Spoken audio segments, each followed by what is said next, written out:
What a mess! There are pieces everywhere. Today, we're going to talk about forking, which is a little bit like double attack. The only difference is, forking is usually done by knights and sometimes pawns. Hello. It kind of depends on who you ask, but it's going to be very similar to our last video. In this chess position, don't forget that white's pawns are traveling up the screen. After all, they did start on the number 2. Let's focus on the one white pawn that I gave him.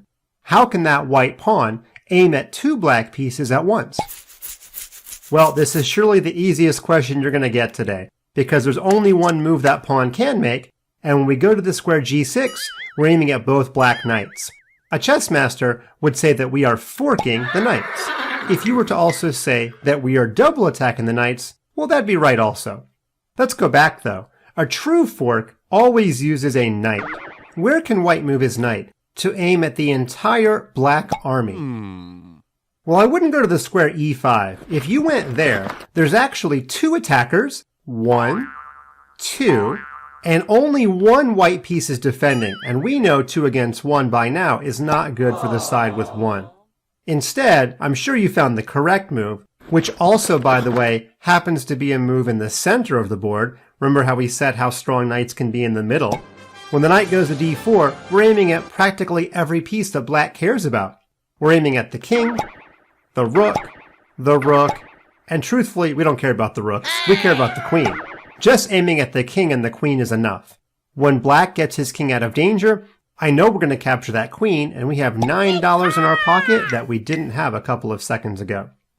There are a couple of other double attacks here, so just for review, you may have noticed the move rook to d3. That aims at the king and the queen.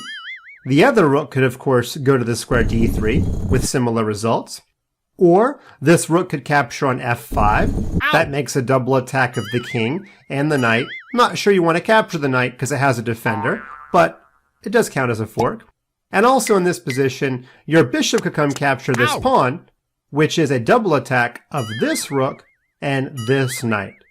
What I'd like to show you now are the most common knight forks that happen early on in a chess game. What I'm about to show you is almost certainly the most common fork in all of kids' chess. If white plays the move knight to g5, black actually has some serious problems. There are 2 attackers on that pawn, and I only see 1 defender. If black doesn't realize what's going on, maybe he brings his bishop off the back row. If I was white, I would not capture with the bishop, I'd capture with the knight, because when you do so, you make a fork. You're aiming at the queen, and you're aiming at the rook. Of course, he's going to save his queen, and when he does, we capture the rook, and look at there. We've already captured a rook and a pawn. 6 extra points really early in the game. White usually goes on to win this one. If f7 is the most popular fork square on the right side of the board, then surely c7 is the most popular fork square on the left side. Notice nothing is guarding c7, and we all know by now, bad things happen to pieces that don't have friends. Also notice that black's queen is out in the open early. We've seen some dangers about that before. So the best move for white is to bring his knight to the square d5, which by the way is already 1 fork. We're aiming at the queen, and we're aiming at the pawn. I know we're aiming at the bishop, but look how many defenders that bishop has. The king, both knights, and the queen. I don't think we're going to be capturing that bishop anytime soon. If black doesn't realize what's going on and slides his queen over, then our knight takes this pawn, and it's a real fork of the king and the rook.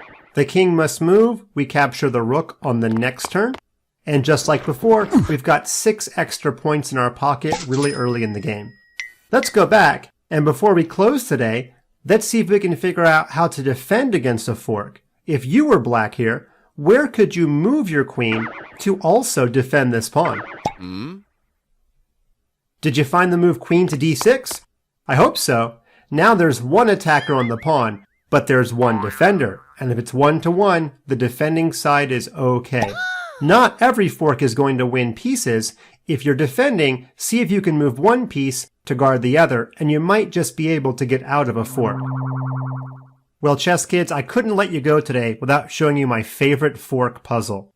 This is actually the end of a longer puzzle, but I only want to show you this part. It looks like black's doing better. Both sides have 2 pawns, but black has a rook against a knight.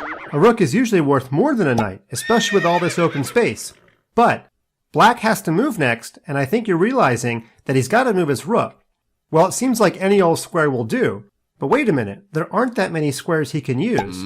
We're going to put a red box on every single square he can move to, and hopefully I can show you that every one is bad. If he goes to this square, the white pawn on a3 will capture him. If he goes to this square, the king will capture him. Same with this one. If he goes to this one or this one, the white knight will just take him right away. If he goes to this one or this one, same story. The knight will just capture him. Now that leaves a lot of possibilities remaining. But guess what? There's a fork at every turn. If we go to the square b3, let's go ahead and put the rook on that square so you can see it. Where can white move his knight to aim at the king and the rook? We have a fork on c5. You've got it. Black must move his king out of check. I would capture with my knight, and we won 5 points for free. Let's try again. What if the rook travels to the square b7? Well, it's the same answer. Knight to c5 forks the king and the rook. One more option remaining. The rook can travel to the square d5. Now, our knight travels to b6 and makes yet another fork. There's just no other move for that black rook. We didn't talk about f5, but I know you realize the pawn could just capture. There is simply no good rook move. Thanks to all of these knight forks, black is definitely going down. Knights are the trickiest pieces to move in chess, kids, and if you can find a way for your knight to aim at 2 pieces at once, you'll be tricking your opponents and winning material in no time. Just like the fork you eat with. Stab 2 pieces at once, and you will never be hungry.